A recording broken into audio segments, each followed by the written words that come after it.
আসসালামু আলাইকুম। Ayesha biology care থেকে আয়শা আপু চলে আসছি এইচএসসি 26 এবং 27 সালের ছাত্রছাত্রীর জন্য। কেমন আছো? আশা করছি অনেক অনেক ভালো আছে। আমি আয়শা আপু তোমাদের মাঝে আজকে কি নিয়ে চলে আসছি দেখো, সাইকেল 1 এর ক্লাস 6 নিয়ে চলে আসছি। এবং আমাদের এই চ্যাপ্টারটা হচ্ছে কোষ ও কোষের গঠন। এই চ্যাপ্টারটা অনেক গুরুত্বপূর্ণ এবং অনেক বড় একটা চ্যাপ্টার। এই জন্য এই একটা চ্যাপ্টারের ওপরে কিন্তু 20টা ক্লাস রেখেছি এবং 20টা ক্লাসের মধ্যে আজকে আমাদের 6 নাম্বার ক্লাস হতে চলেছে। সো আজকের ক্লাসটা তোমরা যারা দেখছো অবশ্যই মনোযোগ সহকারে দেখবা ভীষণ ভালো লাগবে। এবং এই ক্লাস করার পরে আমাদের আগের যে 5টা ক্লাস আছে সিরিয়াল মেইনটেইন করে ক্লাসগুলো তুমি দেখতে পারবে। সবচেয়ে ভালো হবে আমাদের ইউটিউব চ্যানেলে তুমি যদি আমাদের এইচএসসি 26 এবং 27 এর প্লেলিস্টে যাও তাহলে তুমি এই ক্লাসগুলো সুন্দরভাবে রেকর্ডেড পেয়ে যাবা। তোমার ইচ্ছা মতন তুমি দেখে নিবা। 26 সালের যদি তুমি স্টুডেন্ট হও তাহলে 26 সালের প্লেলিস্টে যাবে, 27 সালের স্টুডেন্ট হলে 27 সালের প্লেলিস্টে যাবে। ঠিক আছে? তাহলে আমরা আজকে যে টপিকটা পড়বো ভীষণ ভীষণ গুরুত্বপূর্ণ টপিক এবং টপিকটা হচ্ছে রাইবোসোম। তাহলে রাইবোসোম সম্পর্কে কেমন প্রিপারেশন তোমাদের বলো তো? যদি প্রিপারেশন ভালো থাকে খুবই ভালো, একটু রিভিউ করে নাও। আর যদি মনে হয় রাইবোসোম সম্পর্কে একেবারেই পারো না, আজকে নতুন পড়ছো, বিশেষ করে এইচএসসি যারা 27 সালের স্টুডেন্ট তাদের কাছে এটা একেবারেই নতুন, তাদের জন্য তো এই ক্লাসটা চমৎকার হবে ইনশাআল্লাহ। ক্লাস যারা দেখছো কাইন্ডলি অবশ্যই একটু লাইক করবা, একটু কমেন্ট করবে এবং ভিডিওটা একটু শেয়ার করবে। তোমার এই শেয়ারের মাধ্যমে তোমার অনেক ফ্রেন্ড, অনেক জানা অজানা ছোট বড় ভাই বোনেরা ভিডিওটা দেখতে পাবে এবং উপকৃত হবে। তাহলে আমরা আজকে ক্লাসে চলে আসি। আমাদের ফার্স্ট অংশটা হচ্ছে সাইটোপ্লাজম। আমরা কিন্তু অলরেডি সিকোয়েন্স মেইনটেইন করে পড়ছি। সো সাইটোপ্লাজমটা না পড়ে রাইবোজোমে ঢোকাটা অন্যায়, কারণ রাইবোজোম কিন্তু সাইটোপ্লাজমের মধ্যেই থাকে। ওকে, তাহলে আজকে আমরা তাহলে আমাদের এখন সাইটোপ্লাজমটা আসলে কি, দেখো আমরা একটা সুন্দর একটা উদ্ভিদ কোষের চিত্র দিয়ে দিয়েছি। যেহেতু আমরা বোটানি পড়ছি তাই উদ্ভিদ কোষের একটা চিত্র দিয়েছি এবং এক্ষেত্রে তুমি খুব সহজেই দেখতে পাচ্ছ যে এই কোষের ভেতরে আমরা বিশেষ করে বাহিরে কোষ প্রাচীর দেখতে পাচ্ছি, তার ভেতরে আমরা দেখতে পাচ্ছি কোষ ঝিল্লি এবং নিউক্লিয়াস আমরা দেখতে পাচ্ছি একটা নির্দিষ্ট জায়গায়, এবং তার বাহিরে আমরা যে অংশটা দেখতে পাচ্ছি সেটাই হচ্ছে সাইটোপ্লাজম, যার মধ্যে অনেক অনেক অঙ্গাণু ছড়িয়ে ছিটিয়ে অবস্থান করছে। তাহলে আমরা সাইটোপ্লাজমের একটা চমৎকার সুন্দর সংজ্ঞা দিতে পারি। আমরা জানি যে এই অংশটা হচ্ছে একটা প্রোটোপ্লাজম, যার কোষ ঝিল্লি থাকবে, নিউক্লিয়াস থাকবে এবং সাইটোপ্লাজম থাকবে। হ্যাঁ, 1 2 3 এই 3টা অংশ থাকবে। এই পুরো অংশকে বলা হবে প্রোটোপ্লাজম। যেমন আমরা এখানে একটা প্রোটোপ্লাজম দেখতে পাচ্ছি। তাহলে একটু ভালো করে তুমি খেয়াল করে দেখো তো, আমরা এই সাইটোপ্লাজমের সংজ্ঞা কিন্তু দুই ভাবে দিতে পারি। তো প্রথম সংজ্ঞাটা আমরা এখানে দিয়ে দিয়েছি, নিউক্লিয়াসের বাহিরে অবস্থিত কোষ ঝিল্লি দ্বারা পরিবেষ্টিত। দেখো আমরা নিউক্লিয়াসের বাহিরে দেখতে পাচ্ছি এবং কোষ ঝিল্লি দ্বারা পরিবেষ্টিত অবস্থায় রয়েছে। এবং প্রোটোপ্লাজমের যে অংশটা সেটাকে আমরা কি বলছি? সাইটোপ্লাজম। প্রোটোপ্লাজমের যে অংশটা সেটাকে আমরা কি বলছি? সাইটোপ্লাজম। তাহলে নিউক্লিয়াসের বাহিরে, হ্যাঁ, এবং কোষ ঝিল্লির ভেতরে প্রোটোপ্লাজমের যে অংশটা বিভিন্ন অঙ্গাণুকে ধারণ করে তাকে আমরা কি বলবো? সাইটোপ্লাজম। কি বলবো? সাইটোপ্লাজম। তাহলে সাইটোপ্লাজমের সংজ্ঞা আশা করছি তোমাদের আর কোনো প্রবলেম হবে না। এখন এই যে সাইটোপ্লাজম, এই সাইটোপ্লাজমের আবার কয়টা অংশ আছে? সাইটোপ্লাজমের অংশ হচ্ছে দুইটা। একটা হচ্ছে তরল পদার্থ, তরল পূর্ণ মাধ্যম, যেটাকে আমরা কি বলবো? মাতৃকা। এবং হ্যাঁ, মাতৃকা, মা শব্দটা আছে, তার মানে এর মধ্যেই বিভিন্ন অঙ্গাণু অবস্থান করবে। তোমরা যেমন খুব সহজেই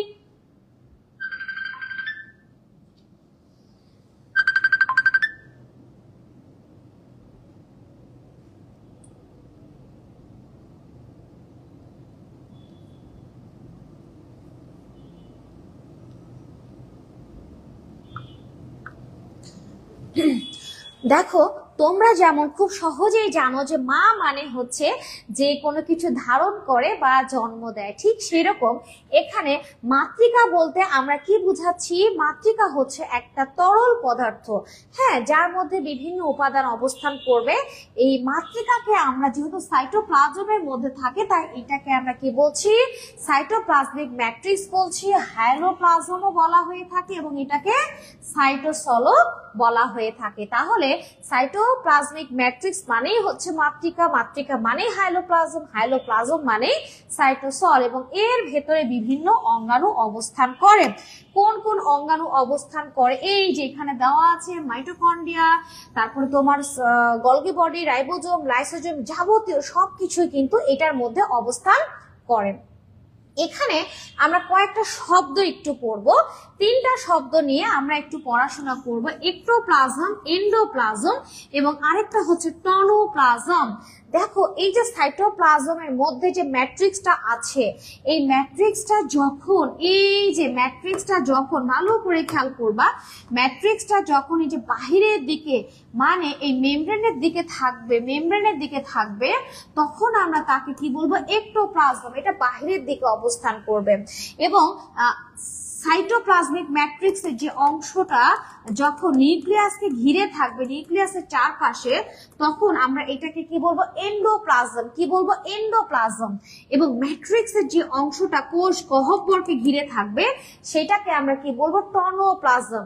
তাহলে আমি আবারও বলছি, আমরা এই সাইটোপ্লাজমিক ম্যাট্রিক্সে আমরা কয় ধরনের টার্ম পাবো? আমরা 3 ধরনের টার্ম পাবো। এখানে আরো বেশ কয়েকটা দেওয়া আছে, এগুলো তোমাদের বইয়ে নাই, তাই আমি এটা বুঝাচ্ছি না। তাহলে এক্টোপ্লাজমটা হচ্ছে সাইটোপ্লাজমিক ম্যাট্রিক্সের যে অংশটা এই প্রান্তের দিকে থাকবে, প্লাজমা মেমব্রেনের দিকে থাকবে, সেটাকে আমরা এক্টোপ্লাজম বলবো। আর যে অংশটা তোমার নিউক্লিয়াস বরাবর, নিউক্লিয়াসকে ঘিরে থাকবে, সেটাকে আমরা এন্ডোপ্লাজম। এন্ডো মানে ভেতরের দিকে, নিউক্লিয়াস তো ভেতরের দিকে থাকে, তাই না? সেই জন্য এটাকে এন্ডোপ্লাজম বলবো। এবং যে অংশটা ম্যাট্রিক্সের যে অংশটা তোমার কি বলতো? কি এই যে গহ্বর, ভ্যাকিউলকে ঘিরে থাকবে, সেটাকে আমরা কি বলবো? টনোপ্লাজম। তোমাদের কিন্তু এই অংশগুলো এমসিকিউ এর জন্য আসবে এবং এটা ভীষণ ভীষণ ইম্পর্টেন্ট যে এক্টোপ্লাজম কোন দিকে থাকে, এন্ডোপ্লাজম কোন দিকে থাকে এবং টনোপ্লাজম কোন দিকে থাকে। আমি এখানে যে বইটা ফলো করছি সেটা হচ্ছে আবুল হাসান স্যারের বইটা। এইখানে কিন্তু সুন্দরভাবে এইখানে সুন্দরভাবে দেওয়া আছে, এই যে এখানে সুন্দরভাবে দেওয়া আছে এক্টোপ্লাজম এবং এন্ডোপ্লাজম। এবং একটা জিনিস এখানে খুব ভালো করে খেয়াল করে দেখবা যে এক্টোপ্লাজম আর এন্ডোপ্লাজমের মধ্যে পার্থক্য হচ্ছে, এক্টোপ্লাজমে কিন্তু এই দিকে কিন্তু দানার পরিমাণ খুবই কম, আর এন্ডোপ্লাজম এই দিকে কিন্তু দেখো তুমি অনেক দানা দেখতে পাচ্ছ, তাই না? অনেক দানা দেখতে পাচ্ছ। তাহলে আমাদের সাইটোপ্লাজমের এই অংশটুকু আশা করছি আর কারো কোনো সমস্যা হবে না, সবাই তোমরা পারবে ইনশাআল্লাহ। তাহলে সাইটোপ্লাজমিক ম্যাট্রিক্স বা হাইলোপ্লাজম অথবা মাতৃকা কিন্তু সেম, এবং ওই মাতৃকার মধ্যে যে বিভিন্ন অঙ্গাণু অবস্থান করবে এখানে সেই কথাটাই বলা হয়েছে। যেমন সাইটোস্কেলিটন থাকবে, মাইক্রোফিলামেন্ট, মাইক্রোটিউবুল, ইন্টারমিডিয়েট ফিলামেন্ট এগুলো থাকবে, কোষ গহ্বর থাকবে, মাইটোকন্ড্রিয়া থাকবে, ক্লোরোপ্লাস্ট, পারঅক্সিজোম, ঠিক আছে, রাইবোজোম থাকবে, reticulum, endoplasmic reticulum, Golgi body. এই অংশগুলো কিন্তু সবকিছুই কার মধ্যে থাকবে? সাইটোপ্লাজমের মধ্যেই থাকবে। সাইটোপ্লাজমের 2টা অংশ, একটা হচ্ছে তরল পদার্থ যেটাকে মাতৃকা বলবো, আরেকটা হচ্ছে অঙ্গাণু। তাহলে আশা করছি এতটুকু সবাই বুঝতে পেরেছো। এখন এই যে রাইবোজোম থাকে সাইটোপ্লাজমে, সেই রাইবোজোম নিয়ে আজকে আমাদের টপিক বা কথাবার্তা। একটু আমাকে বলবে যে তোমরা সাইটোপ্লাজম অংশটা বুঝতে পেরেছো কিনা? আমাকে কাইন্ডলি একটু জানাও যে তোমরা বুঝতে পেরেছো কিনা। Sound clear? কথা শোনা যাচ্ছে? আশা করছি তোমরা সবাই বুঝতে পারছো ইনশাআল্লাহ, না বুঝার কোনো কারণ নাই। তাহলে আমরা এতক্ষণ সাইটোপ্লাজম পড়লাম, এবার আমরা মোস্ট ইম্পর্টেন্ট টপিকে চলে আসছি, সেটা হচ্ছে রাইবোজোম। রাইবোজোমটা এত সুন্দর একটা টপিক, এই টপিকটা পড়লে তোমার ভীষণ ভীষণ ভালো লাগবে এবং এটা কিন্তু খুবই গুরুত্বপূর্ণ একটা টপিক। দেখো আমরা যে রাইবোজোমটা আসলে কি, রাইবোজোমটা আমরা পড়ার আগে একটু পিকচার দুটো আমরা একটু দেখি। নিঃসন্দেহে দেখে বুঝতে পারছো যে এটা হচ্ছে আমাদের আদিকোষ এবং এটা হচ্ছে আমাদের প্রকৃত কোষ। দেখো আদিকোষও কিন্তু আমরা রাইবোজোমকে দেখতে পাচ্ছি, এই যে এগুলো হচ্ছে রাইবোজোম, আর এই যে প্রকৃত কোষ, এই প্রকৃত কোষও কিন্তু আমরা রাইবোজোম দেখতে পাচ্ছি। বলো তো তোমাদের কাছে রাইবোজোম কোনগুলো? এই যেগুলো হচ্ছে রাইবোজোম, ছোট ছোট করে দেওয়া আছে, এগুলো হচ্ছে রাইবোজোম। তাহলে এই যে রাইবোজোম, এই আদিকোষ বলো এবং প্রকৃত কোষ বলো, এই রাইবোজোম গুলো কিন্তু মানে কি বলবো তোমাকে, রাইবোজোম আদিকোষ প্রকৃত কোষ সব কোষে আছে এবং দেখো কোষের সাইটোপ্লাজমে ছড়িয়ে ছিটিয়ে আছে, এই যে কোষের সাইটোপ্লাজমে ছড়িয়ে ছিটিয়ে আছে। এবং আমরা এই যে এন্ডোপ্লাজমিক যে রেটিকুলাম দেখতে পাচ্ছি, এর গায়েও কিন্তু রাইবোজোম লেগে লেগে আছে। ইভেন যে নিউক্লিওলার মেমব্রেন থাকে সেখানেও কিন্তু রাইবোজোম লেগে লেগে থাকে। তার মানে রাইবোজোম সাইটোপ্লাজমে মুক্ত অবস্থাতে থাকতে পারে, আবার কোনো অঙ্গাণুর সাথে যুক্ত অবস্থাতেও থাকতে পারে। কিন্তু এইটা আসলে দেখতে কেমন বলো তো, কণা, ছোট ছোট কণা বা দানার মতন, এবং এটার প্রধান কাজই হচ্ছে প্রোটিন তৈরি করা। বুঝতে পারছো, এটার প্রধান কাজই হচ্ছে প্রোটিন তৈরি করা। তাহলে এখন প্রশ্ন হচ্ছে, তাহলে রাইবোজোম সংজ্ঞাটা তুমি কিভাবে দিবা? সেটা হচ্ছে সাইটোপ্লাজমে, দেখো সাইটোপ্লাজমে অথবা এন্ডোপ্লাজমিক রেটিকুলামের গায়ে লেগে থাকা দানাদার যে কণায় প্রোটিন তৈরি হয় তাকেই আমরা কি বলবো? রাইবোজোম। তাহলে রাইবোজোমের সংজ্ঞাটা আমরা দিয়েছি। আসলে রাইবোজোমটা কোথায় অবস্থিত এবং রাইবোজোমটা কি কাজ করছে সেই দুইটা কম্বাইন করে চমৎকার একটা সংজ্ঞা আমরা দিয়ে দিয়েছি।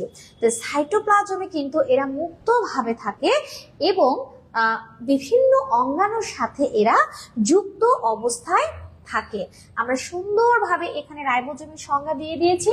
সাইটোপ্লাজমে মুক্ত অবস্থায় বিরাজমান অথবা অন্তঃপ্লাজমীয় জালিকার গায়ে অবস্থিত যে দানাদার কণায় প্রোটিন তৈরি হয় তাকেই আমরা কি বলি?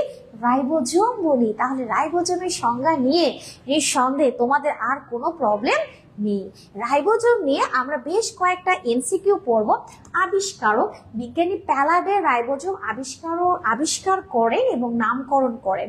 প্যালাডেও বলতে পারো, প্যালেডেও বলতে পারো, কোনো সমস্যা নেই। কোনো কোনো রাইটারের বইয়ে আছে প্যালাডে আবিষ্কার করেন রাইবোজোম এবং নামকরণ করেন, বাট কোনো কোনো বইয়ে আবার আছে প্যালাডে রাইবোজোম আবিষ্কার করেন এবং নাম দেন রাইবোজোম রবার্টস। ঠিক আছে, রাইবোজোমকে আমরা কি বলে থাকি দেখো তো, এটা মোস্ট একটা ইম্পর্টেন্ট এমসিকিউ, রাইবো নিউক্লিয় প্রোটিন কণা বলে থাকি। এটাকে আমরা কি বলে থাকি? আরএনপি। এটা কিন্তু আরএনপি, নট বিএনপি। ঠিক আছে, আরএনপি, রাইবো নিউক্লিয় প্রোটিন কণা। রাইবো নিউক্লিয় প্রোটিন কণা কখন বলা হয়? যখন এই রাইবোজোমটা ক্লোরোপ্লাস্টের ভেতরে, মাইটোকন্ড্রিয়ার ভেতরে, নিউক্লিয়াসে যে নিউক্লিওপ্লাজম আছে তার মধ্যে যখন এটা ছোট ছোট ভাবে দানার মতন, কণার মতন ভাবে থাকে, তখন এটাকে আমরা কি বলি? আরএনপি, রাইবো নিউক্লিয় প্রোটিন কণা। আশা করছি এটাও বুঝতে পেরেছো। মনোসোম কাকে বলা হয়? যখন রাইবোজোম একটা একটা করে থাকে, মনে করো এই কোষের মধ্যে রাইবোজোম সাইটোপ্লাজমে একটা একটা করে ছড়ানো আছে, তখন আমরা সেটাকে কি বলবো? মনোসোম। মনো মানে হচ্ছে এক, আর সোমা মানে হচ্ছে দেহ, তাই মনোসোম মানে হচ্ছে একটি দেহ। যখন একা একা থাকবে তখন আমরা বলবো মনোসোম।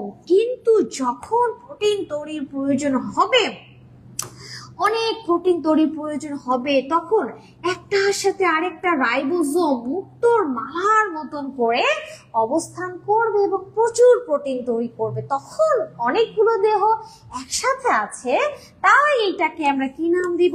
পলিসোম। কি নাম দিব? পলিসোম। তাহলে মনোসোম মানে কি বলতো?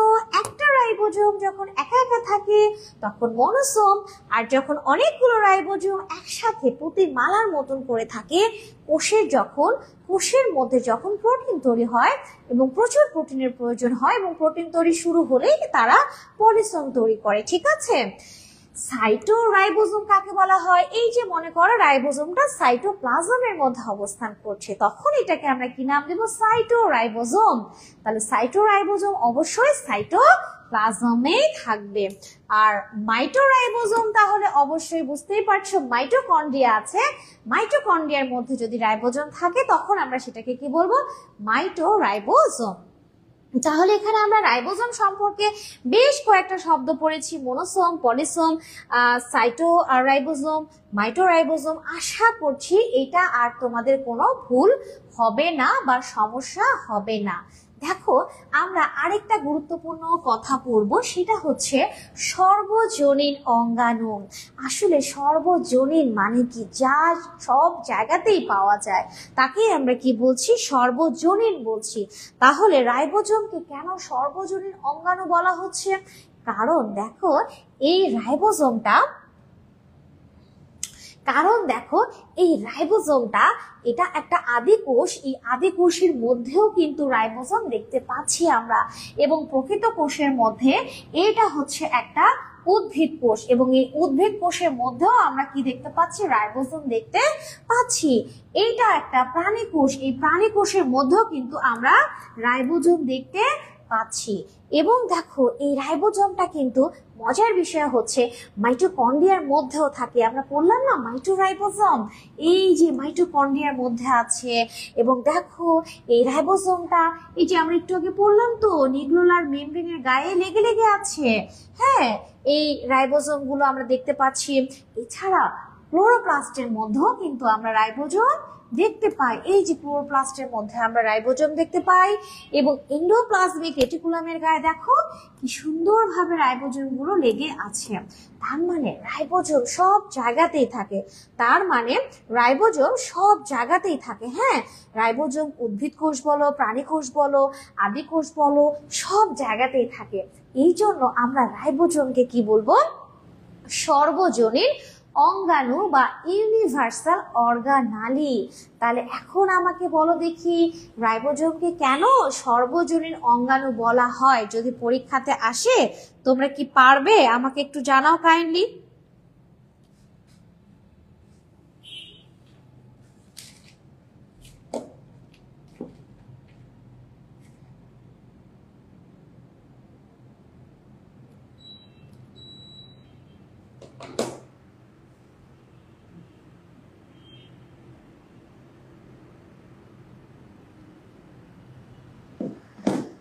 তাহলে রাইবোজোম সম্পর্কে যদি পরীক্ষাতে প্রশ্ন আসে যে কোন অঙ্গাণুকে সর্বজনীন অঙ্গাণু বলা হয়, তাহলে এখন আমাকে বলতে পারবা যে তোমরা পারবে?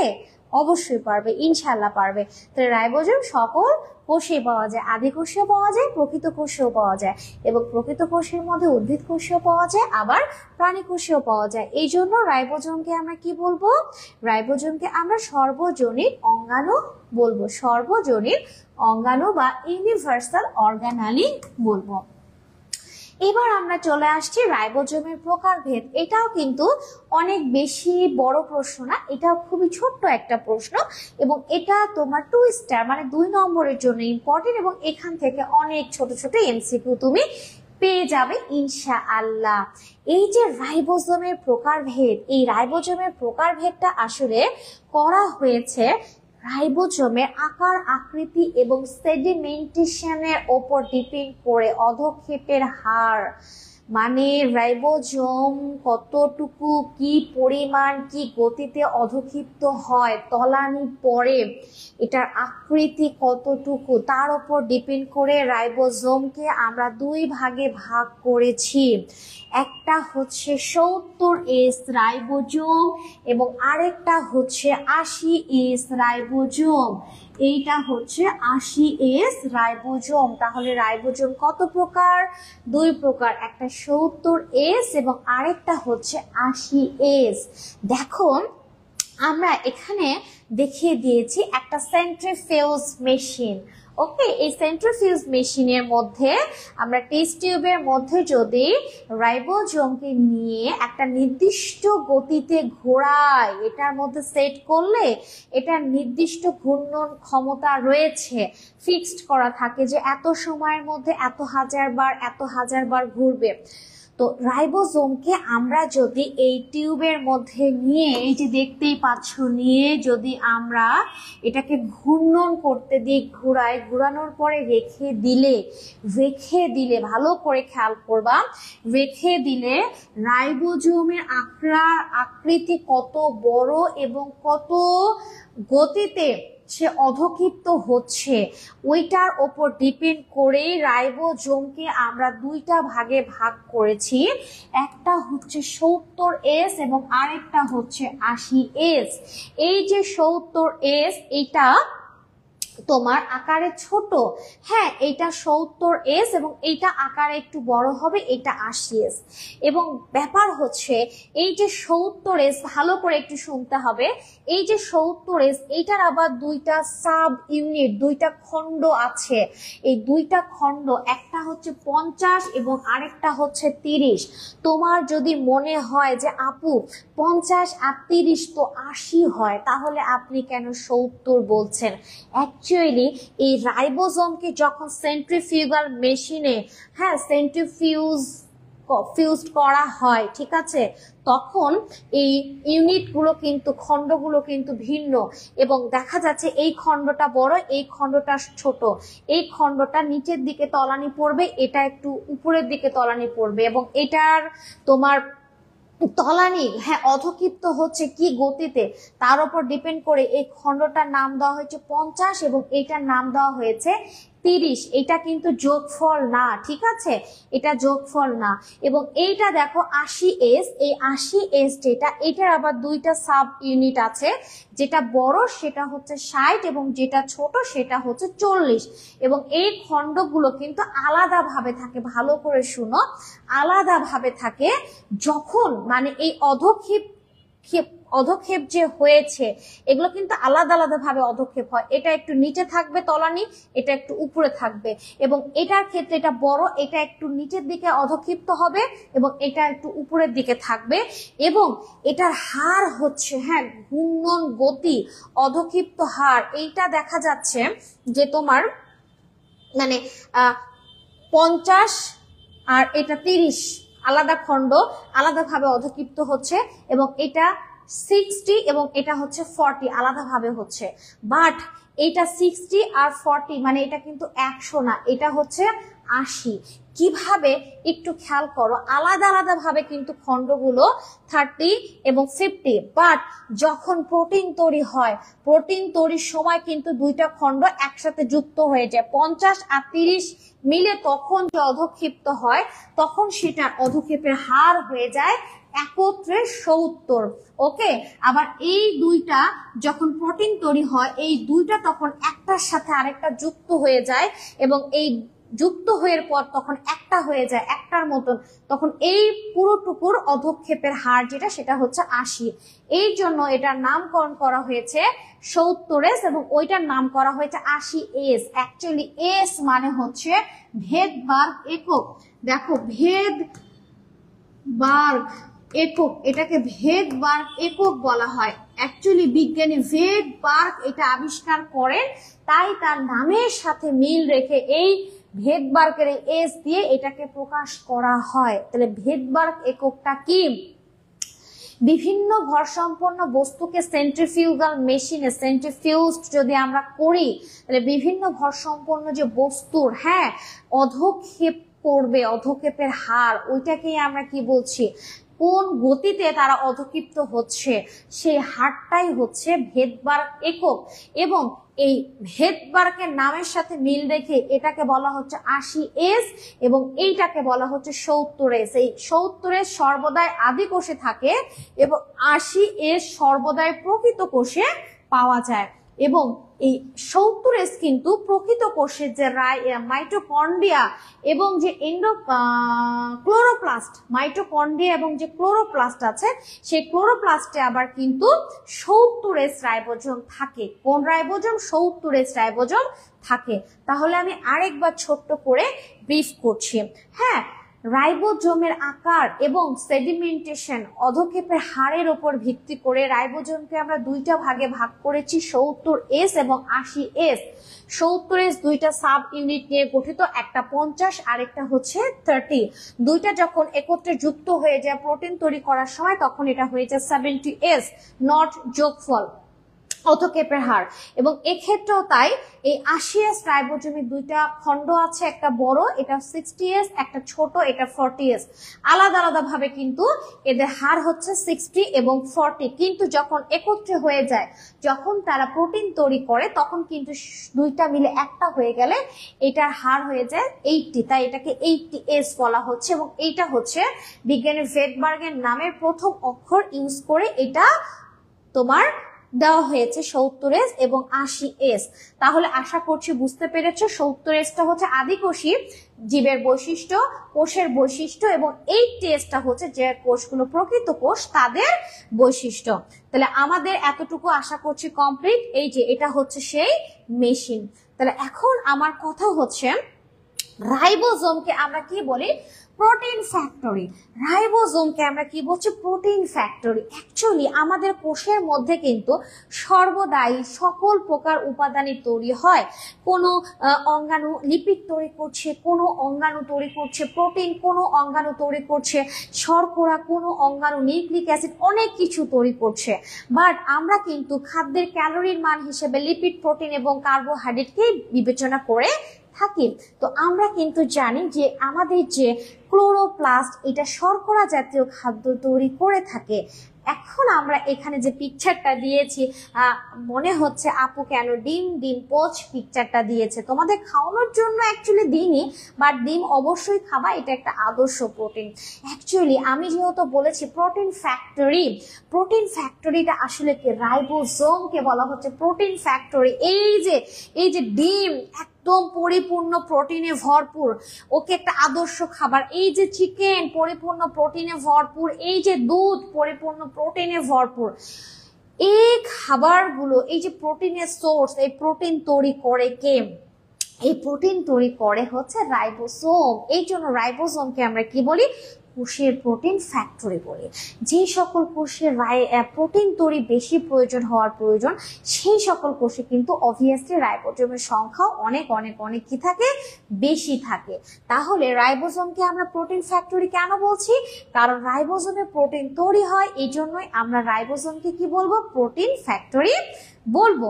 মনে থাকবে তো, রাইবোজোমে প্রোটিন তৈরি হয়, এই জন্য আমরা রাইবোজোমকে কি বলবো? প্রোটিন ফ্যাক্টরি বলবো। রাইবোজোমের একটা চমৎকার গঠন এখানে দিয়ে দেওয়া আছে। আমরা এখন রাইবোজোমের সেই গঠনটাই এখন পড়বো ইনশাআল্লাহ।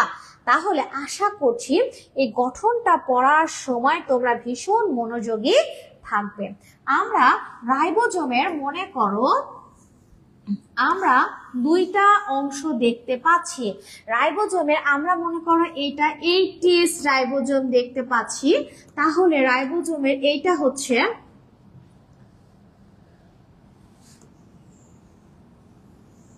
এইটা হচ্ছে 60S খণ্ড এবং এইটা হচ্ছে 40S খণ্ড। মনে করো আমরা রাইবোজোমের একটা গঠন দেখার চেষ্টা করছি।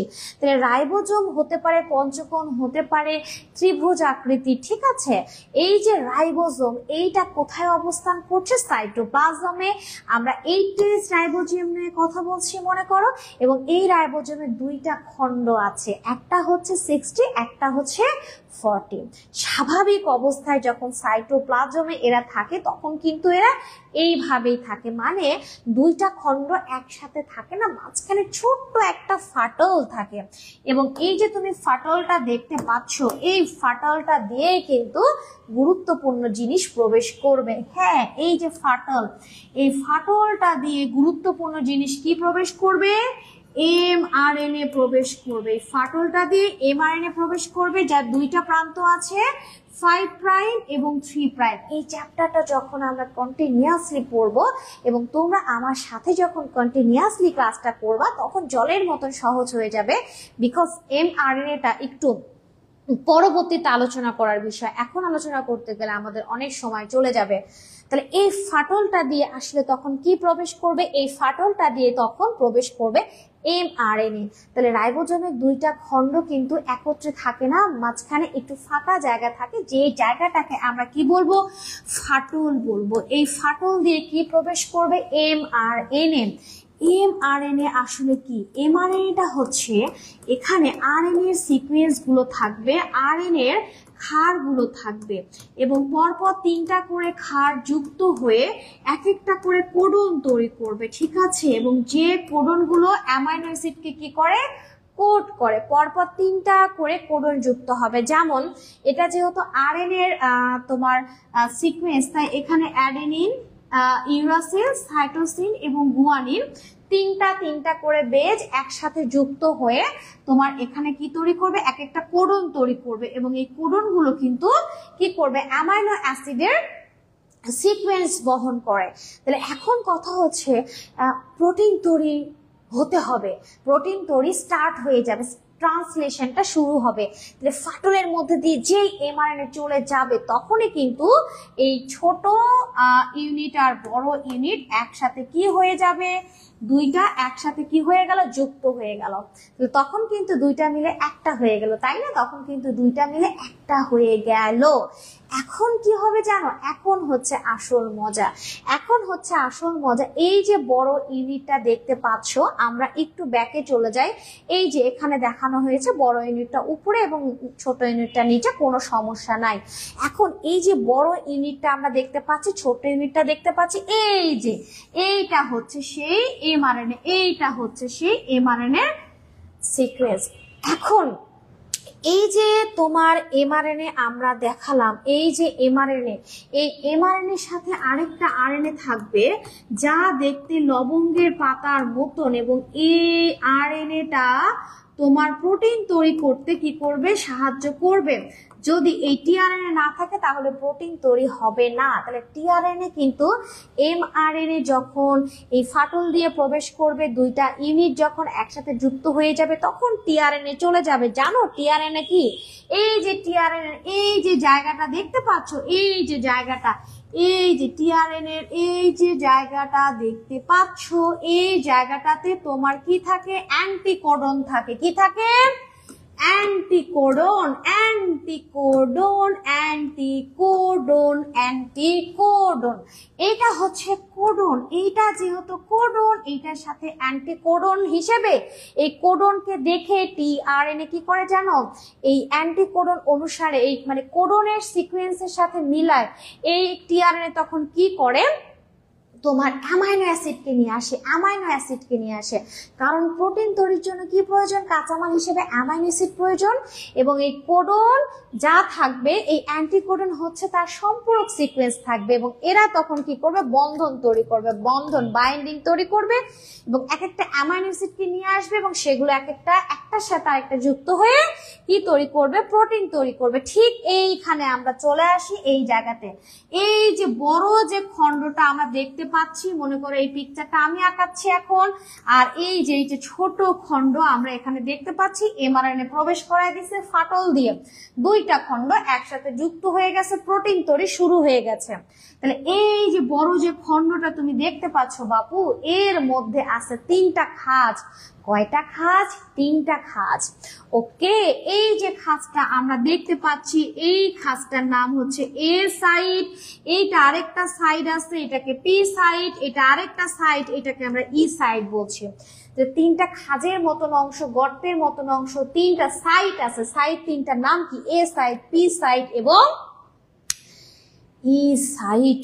এই যে এ সাইড, এই এ সাইড, প্রথমে এই এ সাইডে কে চলে আসছে, এই যে টিআরএনএ চলে আসছে, এই যে টিআরএনএ চলে আসছে। এবং এই যে টিআরএনএ যখন চলে আসছে, খেয়াল করে দেখছো, এই যে টিআরএনএ এই যে এই জায়গাতে ইউ এ সি আছে, এটা হচ্ছে তোমার অ্যামাইনো অ্যাসিডের একটা সিকোয়েন্স এবং এই টিআরএনএটা তখন কি হবে, এখানে চলে আসবে। কোথায় চলে আসবে, এ সাইড দিয়ে প্রবেশ করবে। ভালো করে বুঝো, টিআরএনএটা এ সাইড দিয়ে প্রবেশ করবে। কোন সাইড দিয়ে প্রবেশ করবে, এ সাইড দিয়ে প্রবেশ করবে। এখন এ সাইটে যখন প্রবেশ করলো, বুঝো এ সাইটে যখন প্রবেশ করছে তখন কাকে নিয়ে প্রবেশ করছে? অ্যামাইনো অ্যাসিডকে নিয়ে। এই জন্য এই সাইডের নাম হচ্ছে এ সাইট, অথবা এটাকে অ্যামাইনো অ্যাসিড সাইট বা অ্যাসাইল সাইট হ্যাঁ বলা হয়ে থাকে। তাহলে এখন এই টিআরএনএ যখন এই জায়গাতে এসে অ্যামাইনো অ্যাসিডকে নিয়ে আসবে, নিয়ে আসার পরে বুঝো নিয়ে আসার পরে সে এই দিক দিয়ে অ্যামাইনো অ্যাসিডটা যখন প্রবেশ করবে, প্রবেশ করার পরে সে এই সাইডে চলে আসবে, এসে অ্যামাইনো অ্যাসিডটাকে এখানে দিয়ে দিবে, বুঝো দিয়ে টিআরএনএটা কিন্তু এই ই সাইড দিয়ে তোমার এক্সিস্ট করে যাবে। কোথায় চলে যাবে? সাইটোপ্লাজমে চলে যাবে। এটা তো সাইটোপ্লাজম, তাই না? এটা তো সাইটোপ্লাজমে চলে যাবে। আবার আরেকটা টিআরএনএ চলে আসবে, সে আরেকটা অ্যামাইনো অ্যাসিডকে নিয়ে আসবে, নিয়ে এসে এটার সাথে যুক্ত করে দিবে এবং এই সাইড দিয়ে সে আবার বের হয়ে যাবে। আবার এই সাইড দিয়ে আরেকটা অ্যামাইনো অ্যাসিড মানে টিআরএনএ আরেকটা অ্যামাইনো অ্যাসিডকে নিয়ে আসবে, নিয়ে এসে অ্যামাইনো অ্যাসিডটা এখানে যুক্ত করে দিবে, দিয়ে ওই টিআরএনটা এই দিক দিয়ে বের হয়ে যাবে। আবার আরেকটা টিআরএনএ চলে আসবে, সে আবার এই এ সাইড দিয়ে চলে আসবে একটা অ্যামাইনো অ্যাসিডকে নিয়ে, ওই অ্যামাইনো অ্যাসিডটাকে এর সাথে যুক্ত করে দিবে। কোন সাইডে? পি সাইডে। পি সাইডে একটার পর একটা অ্যামাইনো অ্যাসিড গুলো যুক্ত হচ্ছে পেপটাইড বন্ধনের মাধ্যমে এবং পলিপেপটাইড চেইন তৈরি করছে। এই জন্য এই সাইডটার নাম হচ্ছে পলিপেপটাইড সাইড বা পি সাইড। কোন বইয়ে আরো ভিন্ন নাম দেওয়া আছে, কোনো সমস্যা নেই, পড়ে নিবা। দেখো ভালো করে খেয়াল করো, তাহলে এই সাইডে অ্যামাইনো অ্যাসিড প্রবেশ করছে, এই সাইডে একটার পর একটা যুক্ত হয়ে চেইন তৈরি করছে, এই সাইড দিয়ে টিআরএনএ কি হয়ে যাচ্ছে? টিআরএনএ এক্সিস্ট করছে, বের হয়ে যাচ্ছে। এই জন্য এটাকে বলা হয় এক্সিস্ট সাইট অথবা ই সাইট। এখন ভালো করে শুনো, এখন এই যে পলিপেপটাইড চেইন তৈরি হয়ে গেছে না, পলিপেপটাইড চেইনও একসময় কি হয়ে যাবে? রিলিজ করে ভিতর থেকে রাইবোজোম থেকে বাহিরে বের হয়ে চলে আসবে এবং এইটা থেকে তখন কি তৈরি হয়ে যাবে? প্রোটিন তৈরি হয়ে যাবে, বুঝো। এবং একসময় রিলিজ ফ্যাক্টর চলে আসবে। ট্রান্সলেশন যদি বন্ধ হওয়ার প্রয়োজন হয় তাহলে সেক্ষেত্রে কি হয়ে যাবে? রিলিজ ফ্যাক্টরটা এসে কি করবে? তোমার মানে এনজাইম এসে কি করবে? এই বিভিন্ন যে এনজাইম গুলো ছিল সেগুলোকে ডিঅ্যাক্টিভেট করে দিবে, তারা সরে যাবে, দুইটা খন্ড আলাদা হয়ে যাবে, এমআরএনএ বের হয়ে চলে যাবে। হ্যাঁ, এরপর কিন্তু ট্রান্সলেশন কি হয়ে যাবে? বন্ধ হয়ে যাবে। তাহলে দেখো ট্রান্সলেশন কিন্তু শুরু কোথায় হলো? রাইবোজোমে হলো, শেষও কিন্তু রাইবোজোমে হলো। যেহেতু রাইবোজোমের মধ্যে ট্রান্সলেশন হচ্ছে, এই প্রক্রিয়া প্রোটিন তৈরি হয়, এই জন্য রাইবোজোমকে আমরা কি বলছি? কোষের প্রোটিন ফ্যাক্টরি বলছি। এখন মনে করো এক্ষেত্রে তুমি দেখা যাচ্ছে যে যখন ভালো করে খেয়াল করবো, আমি এখানে দেখা যাচ্ছে যে রাইবোজোম, এই যে এমআরএনএ এর একটা সিকোয়েন্স 5 প্রাইম, এটা হচ্ছে 3 প্রাইম, আমরা এই যে এমআরএনএ সিকোয়েন্স দেখতে পাচ্ছি। মনে করো এমআরএনএ এর সাথে রাইবোজোম যুক্ত হয়েছে কি করার জন্য? রাইবোজোম যুক্ত হয়েছে প্রোটিন তৈরি করার জন্য। এটা একটা রাইবোজোম যুক্ত হয়েছে প্রোটিন তৈরি করার জন্য। তখন আরো অনেকগুলো রাইবোজোম এটার সাথে যুক্ত হয়ে যাবে প্রোটিন তৈরি করার জন্য। এর কারণ কি? মনে করো কোষের প্রোটিন তৈরি করার যদি খুব প্রয়োজন হয়, দ্রুত গতিতে অনেক প্রোটিন তৈরি করতে হবে, তখন এই এমআরএনএ সূত্রক ধরে অনেকগুলো রাইবোজোম একসাথে পুতির মালার মতন করে যুক্ত হয়ে প্রোটিন তৈরি করবে। পুতির মালার মতন যুক্ত হয়ে কি তৈরি করবে? প্রোটিন তৈরি করবে। এবং তখন তাকে আমরা কি বলবো? পলিসোম বা পলিরাইবোজোম। এই যে পলিসোম এরকম হবে, একেবারে সুন্দর চেইন তৈরি করবে পুতির মালার মতন। আমার কথা আশা করি তোমরা বুঝতে পেরেছো। তাহলে আমি আরেকবার ছোট্ট করে ব্রিফ করি। আমরা রাইবোজোমকে কতটি অংশে ভাগ করতে পারি? আমরা রাইবোজোমে 70S বা 80S দুইটা উপ একক রয়েছে, ঠিক আছে? একটা ছোট এবং একটা বড়, দুইটা খন্ড, একটা ছোট একটা বড়। আমি মনে করি এটা হচ্ছে 80S রাইবোজোম নিয়েছি, তাহলে একটা বড় খন্ড এটা হচ্ছে 60S এবং এটা হচ্ছে 40S। স্বাভাবিক অবস্থায় সাইটোপ্লাজমে এটা কি আলাদাভাবে থাকবে এবং মাঝখানে একটা ফাঁকা জায়গা থাকবে যেটাকে আমরা ফাটল বলবো। এখন ট্রান্সলেশনের শুরুতে এই ফাটল দিয়ে এমআরএনএ যখন ঢুকে যাবে তখন দুইটা ইউনিট একটার সাথে আরেকটা কি হয়ে যাবে? যুক্ত হয়ে যাবে এবং তখন প্রোটিন তৈরির জন্য কি হবে? এই যে টিআরএনএটা চলে আসবে। কার মধ্যে? রাইবোজোমের মধ্যে। এখানে কয়টা সাইট আছে? 3টা সাইট। প্রথম সাইটটা হচ্ছে এ সাইট, কারণ টিআরএনএ এই সাইটে অ্যামাইনো অ্যাসিডকে নিয়ে আসবে এবং এই কোডন অনুসারে, ঠিক আছে? এবং এই সাইটকে আমরা এ সাইট বলবো। তারপরে কি করবে? এই এ সাইডে যে অ্যামাইনো অ্যাসিডটা সেটা পি সাইডে এসে যুক্ত হবে এবং ওই টিআরএনএটা তখন ই সাইড দিয়ে কি হয়ে যাবে, সাইটোপ্লাজমে চলে যাবে। আবার আরেকটা টিআরএনএ এ সাইডে প্রবেশ করবে অ্যামাইনো অ্যাসিড নিয়ে, ওই অ্যামাইনো অ্যাসিডটা আগের অ্যামাইনো অ্যাসিডের সাথে পি সাইডে গিয়ে কি করবে, বন্ধনের মাধ্যমে যুক্ত হবে এবং ওই টিআরএনএ ই সাইড দিয়ে বের হয়ে যাবে। এভাবে বারবার বারবার প্রসেসটা চলতেই থাকবে, প্রবেশ করবে, বন্ধন তৈরি করে চেইন তৈরি করবে, এই সাইড দিয়ে বের হয়ে যাবে। ভালো করে প্রবেশ করছে, চেইন তৈরি করছে, বের হয়ে যাচ্ছে এবং এক সময় দেখা যাচ্ছে এই পলিপেপটাইড চেইনটা অনেক বড় হবে এবং পলিপেপটাইড চেইনটাও বের হয়ে চলে আসবে। যখন প্রোটিন তৈরি শেষ হয়ে যাবে তখন রিলিজ ফ্যাক্টর এসে সবগুলোকে একসাথে সাথে আরেকটা কি করে দিবে, আলাদা করে দিবে, ঠিক আছে। এবং আগের অবস্থায় রাইবোজোমের দুইটা খণ্ড ফিরে আসবে, মানে দুটা আলাদা হয়ে যাবে। তাহলে এই হচ্ছে আমাদের রাইবোজোমের গঠন। এটা অনেকের মতে ত্রিকোণ, অনেকের মতে পঞ্চকোণ, অনেকের মতে গোলাকার, ঠিক আছে। এই যে রাইবোজোমটা আমরা পড়ে ফেললাম, যখন একটা কোষের প্রোটিন তৈরি দ্রুত প্রয়োজন হয় তখন এই এমআরএনএ সুতার সাথে রাইবোজোম, অনেকগুলো রাইবোজোম একসাথে পুতির মালার মতন করে অবস্থান করে, যেটাকে আমরা কি বলবো, পলিসোম অথবা পলি রাইবোজোম। তাহলে আশা করছি রাইবোজোম নিয়ে তোমাদের আর কোনো সমস্যা হবে না ইনশাআল্লাহ। রাইবোজোমের প্রধান কাজই হচ্ছে প্রোটিন তৈরি করা, যা আমরা একটু আগে পড়লাম। কাজটা কিন্তু ছোট্ট করে পড়বে এবং ওইটাই বারবার আসবে। তারপরে আমাদের রাইবোজোমের কি কাজ আছে, ফসফোরাইলেশন করে, মানে গ্লুকোজের সাথে ফসফরাসকে যুক্ত করে, যেটাকে আমরা কি বলি, ফসফোরাইলেশন। এটা শ্বসনে এটা হয়ে থাকে এবং রাইবোজোম কি করে, স্নেহ বিপাক করে থাকে। কি বিপাক করে থাকে, স্নেহ বিপাক। রাইবোজোম স্নেহ বিপাক করে এবং সাইটোক্রোম নামক এক ধরনের ইলেকট্রন বাহক তৈরি করে সবাক শ্বসনে হেল্প করে। কি তৈরি করে, সাইটোক্রোম তৈরি করে, সাইটোক্রোম তৈরি করে। আর এই সাইটোক্রোমটা কি করে জানো, এই সাইটোক্রোমটা ইলেকট্রন কি করে, বহন করে, সাইটোক্রোমটা ইলেকট্রন বহন করে। এছাড়া এই যে রাইবোজোম যে প্রোটিন তৈরি করছে, ভালো করে খেয়াল করবা, এই প্রোটিনের মধ্যে অনেক প্রোটিন কি হিসেবে কাজ করে বলো তো, এনজাইম হিসেবে বিভিন্ন বিক্রিয়ার হারকে ত্বরান্বিত করে কোষের বিভিন্ন গুরুত্বপূর্ণ কাজ করতে কি করে, সাহায্য করে। এছাড়া কোন রাইটারের বইয়ে আরো দুই একটা পয়েন্ট দেওয়া আছে, যেমন আমি এখানে আর দুই একটা পয়েন্ট দিচ্ছি। কোষের ক্ষরণে সাহায্য করে, কোষের ক্ষরণে বিভিন্ন রস বা বিভিন্ন উপাদান ক্ষরণ করতে কি করে, হেল্প করে, ক্ষরণে হেল্প করে। এবং রাইবোজোমের মধ্যে প্রচুর পরিমাণে কি থাকে, রাইবোজোমের মধ্যে প্রচুর পরিমাণে আরএনএ জমা থাকে। তার মানে এটা আরএনএ কি করে, সঞ্চয় করে।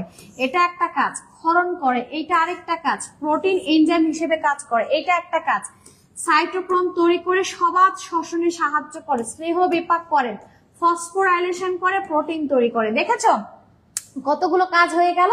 তাহলে আমি আরেকবার বলি, রাইবোজোমের কাজ, মেইন কাজ হচ্ছে প্রোটিন তৈরি করা, যার জন্য প্রোটিন ফ্যাক্টরি বলা হয়ে থাকে। কখনো কখনো গ্লুকোজের সাথে ফসফেট যুক্ত করে, যেটাকে ফসফোরাইলেশন বলা হয়। স্নেহ পদার্থ তৈরি করতে সাহায্য করে। সাইটোক্রোম নামক এক ধরনের ইলেকট্রন বাহক তৈরি করে সবাক শ্বসনে হেল্প করে। কোন শ্বসন, সবাক শ্বসন। ভালো করে এগুলো নোট করে ফেলবা, ওকে। এবং রাইবোজোম যে প্রোটিন তৈরি করে, সে প্রোটিনের মধ্যে বেশ কিছু প্রোটিন আছে যারা এনজাইম হিসেবে বিভিন্ন ক্রিয়া বিক্রিয়ায় সাহায্য করে কোষকে, বিভিন্ন উপাদান ক্ষরণে সাহায্য করে। এবং রাইবোজোমে যেহেতু আরএনএ থাকে, তাই এটি আরএনএ সঞ্চয় করে বলে মনে করা হয়ে থাকে। তাহলে আমাদের রাইবোজোম নিয়ে কথোপকথন শেষ এবং আমাদের সামনের যে টপিক ইনশাআল্লাহ আমাদের জন্য অপেক্ষা করছে, আমাদের সামনের টপিক হচ্ছে গলগি বডি। আমাদের সামনের দিন যে টপিকটা আসবে, গলগি বডি, লাইসোজোম, এই টপিকগুলো আসবে ইনশাআল্লাহ। মানে আমাদের আগামীকালকেই ঠিক 9টায় চলে আসবো। আশা করছি আজকের এই ক্লাসটা মনোযোগ সহকারে যারা তোমরা দেখেছো ভীষণ ভালো লাগবে। মনোযোগ সহকারে যদি তুমি না ক্লাস করো, তোমার কাছে সুন্দর সুন্দর গান, কবিতা, সুন্দর সুন্দর কথা বললেও তোমার ভালো লাগবে না। প্রত্যেকটা জিনিসকে এনজয় করতে হবে, মনোযোগ দিয়ে, মন থেকে বিশ্বাস করতে হবে যে তুমি এই ক্লাসটা করবে এবং তুমি ক্লাস থেকে উপকৃত হবে, তাহলে ক্লাসটা তোমার ভালো লাগবে। ক্লাসটা দেখেই যদি তুমি মনে করো না এর মধ্যে ঢুকবোই না, ক্লাসটা ভালো হবে না হয়তো বা, তাহলে তো তুমি তো সেটা বুঝতেই পারলা না, তাই না? কাজ এবং ডায়মন্ডের মধ্যে পার্থক্য কয়জনই বা বুঝে? তুমি কাজ পড়ে আছে সেটাকে কেউ ডায়মন্ড মনে করে নিয়ে যেতে পারে, আবার ডায়মন্ড আছে সেটাকে কেউ কাজ মনে করে তুচ্ছ করে ফেলে দিয়ে গেল। তো এটা আসলে ভুল কথা। তোমার সঠিক জিনিসের সঠিক মূল্যায়ন করতে হবে। আমি বারবারই বলছি এই ক্লাসগুলো অনেক ফ্যান্টাস্টিক, অনেক সুন্দর, অনেক সহজ। এত সহজ করে ক্লাস আমি তোমাদের নিচ্ছি বা নিব ইনশাআল্লাহ, যে বায়োলজিটাকে ইনশাআল্লাহ তোমাদের মধ্যে একদম ইজিলি ছড়াই দিব। আমার বিশ্বাস যে তোমরা ক্লাসগুলো রেগুলার করলে ভীষণ ভালো লাগবে। এই ক্লাসটা পেয়ে যাবে আমাদের ইউটিউব চ্যানেলে এবং এই পেজেও ক্লাসটা থেকে যাবে। অবশ্যই ক্লাসটা ভালো লাগলে লাইক করে, একটু কমেন্ট করে এবং শেয়ার করো। তোমার শেয়ারের মাধ্যমে তোমার ফ্রেন্ডরা ক্লাসগুলো দেখতে পাবে, তারা উপকৃত হবে। আজকে এই পর্যন্তই, কালকে আবার দেখা হবে ইনশাআল্লাহ। ভালো থেকো, আল্লাহ হাফেজ।